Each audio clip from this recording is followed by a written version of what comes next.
Dinayo ng ilang pamilya po ang Manila Bay nang mabalita ang luminis at gumanda na ito. Tuloy-tuloy naman po ang pagbabantay roon ng MMDA para tiyaking wala nang magkakalat sa dalampasigan. Balitang hatid ni Darlene Kai.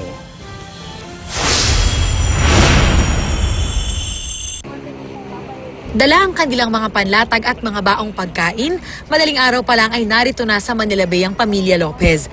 Para lang matanaw namin kung may nagbago na ba or kung maganda na ba talaga siya. Okay naman siya. Talaga namang natuwa raw sila sa ipinagbago nito. Mas maganda siya ngayon kaysa dati. Wala lang mga basura. Natuwa lang kami. Kasi dati talaga hindi mo siya mapupuntahan eh. Yung mo masasabi na sa amoy para sa bata, ganun. Kaya ngayon okay na rin siya kahit paano. Sana tuloy-tuloy na. Sina Boy naman, dekada na raw ang binilang bago huling nasilayan ng personal ang Manila Bay. Pero matapos kumalat ang balitang mas gumanda at luminis na ito, dumayo sila mula pa sa Quezon City. Napakaganda at saka kaya pala pagka magsama-sama, kayang-kaya kahit anong problema kasi lahat ng bagay may solusyon.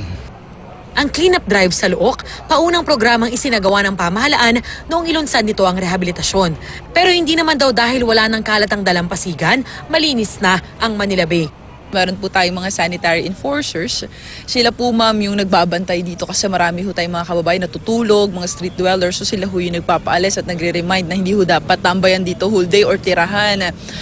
Tuloy-tuloy din ho yung dredging natin ma'am. Marami pa raw ang kailangan gawin para maisakatuparan ang rehabilitasyon. We just want to see kung gaano pa po kadami yung sinasabi nga ho natin yung underwater waste. Kung ano man ho yung figures na makuha natin doon, then we will share it and inform the other agencies regarding that matter. Darlene Kai, GMA News.